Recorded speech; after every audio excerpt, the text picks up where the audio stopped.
Imagine waking up one morning to find the U.S. economy in free fall. Banks are shuttering, jobs are vanishing, and entire states are teetering on the edge of financial ruin. It's a scenario that feels like something out of a dystopian movie, but economic crashes have happened before, and they could happen again. Today, we're diving into a sobering topic.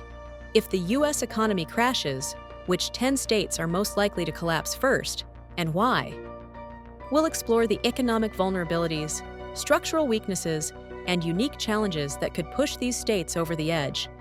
Buckle up, because this is going to be a deep dive into the financial fragility of America's states. Let's start by setting the stage. An economic collapse isn't just a bad day on Wall Street. It's a catastrophic breakdown of markets, infrastructure, and public services.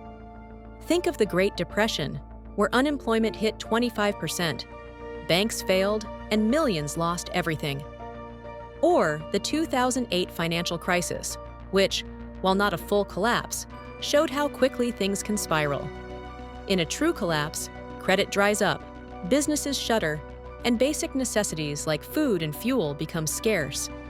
States with shaky economies, high debt, or over-reliance on volatile industries are the first to feel the pain. So, which states are most at risk?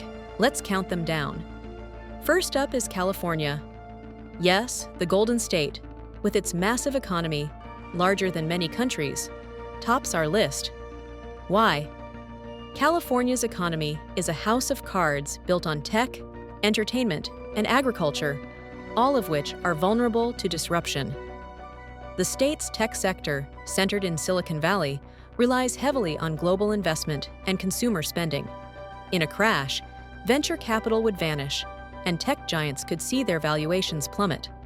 California's agriculture, which supplies much of the nation's produce, depends on water-intensive farming, and any disruption in trade or water access could devastate it. Add to that the state's staggering $1.6 trillion in debt, including unfunded pension liabilities, and you've got a recipe for disaster. If credit markets freeze, California's ability to borrow to cover its massive budget would grind to a halt, leaving public services like schools and hospitals in chaos. Next, we have Illinois, a state drowning in red ink. Illinois has the worst credit rating of any U.S. state, with over $140 billion in unfunded pension liabilities.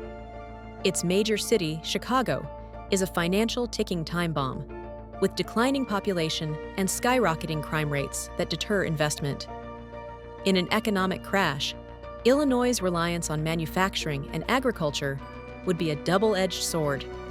Global trade disruptions could cripple its export-driven industries, while its inability to pay pensioners could spark social unrest.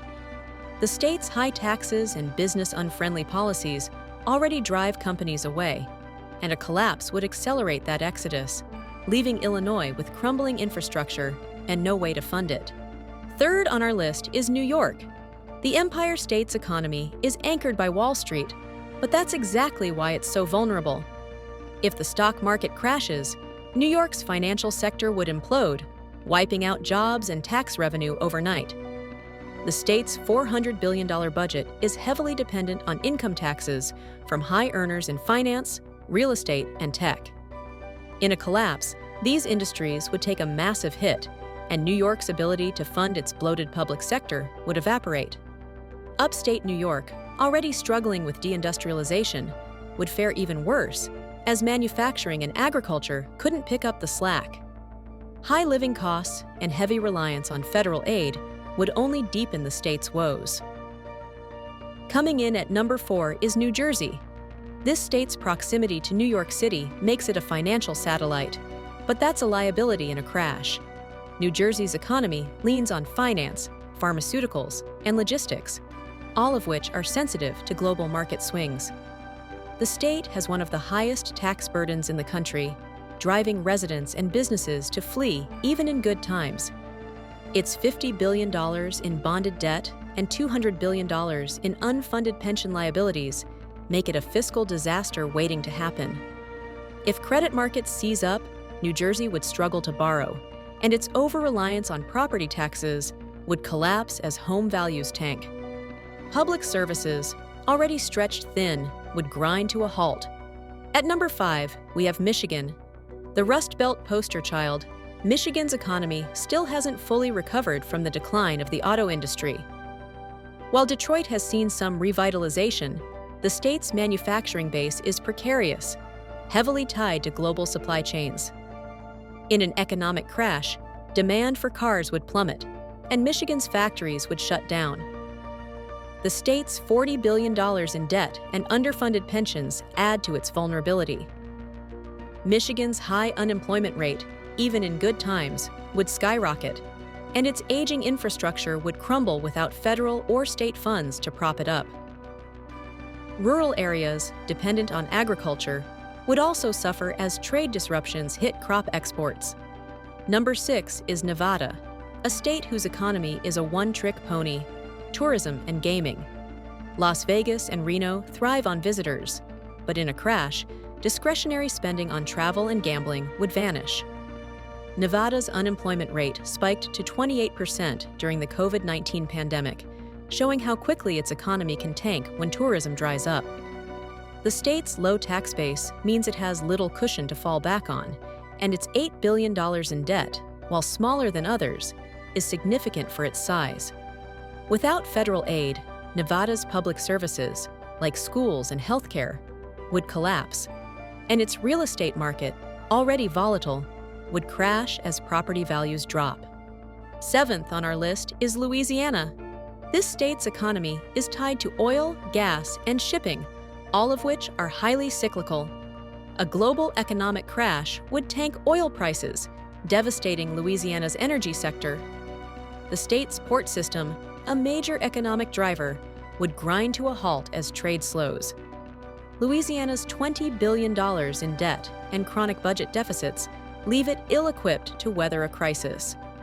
Natural disasters, like hurricanes, already strain the state's resources, and a collapse would make recovery impossible. High poverty rates and underfunded public services would exacerbate the chaos, leaving Louisiana in a downward spiral. At number 8, we have Connecticut. Once a hub of wealth, Connecticut's economy has been hollowed out by high taxes and the flight of businesses and residents. Its finance and insurance industries, centered in Hartford, are vulnerable to market crashes, and its manufacturing sector has dwindled. The state's $50 billion in unfunded pension liabilities and $20 billion in bonded debt make it a fiscal mess. In a collapse, Connecticut's high cost of living and dependence on property taxes would backfire as home values plummet. The state's aging population would strain healthcare and pension systems, and its lack of economic diversity would leave it with few options to recover. Number 9 is Florida. This might surprise you, given Florida's booming population and tourism industry, but its vulnerabilities are real.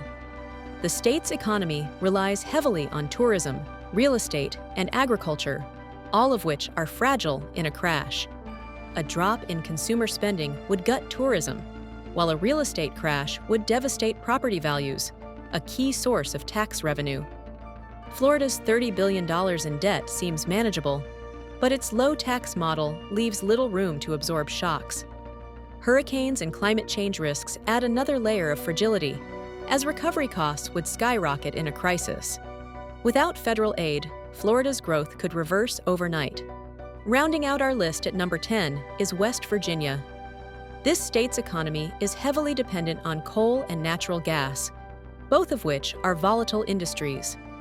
A global economic crash would crush demand for energy, leaving West Virginia's mining communities in ruins.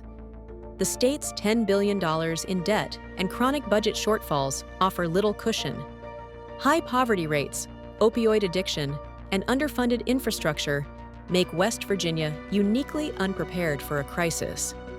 Its small, undiversified economy would collapse as federal transfers and energy exports dry up, leaving rural communities isolated and destitute.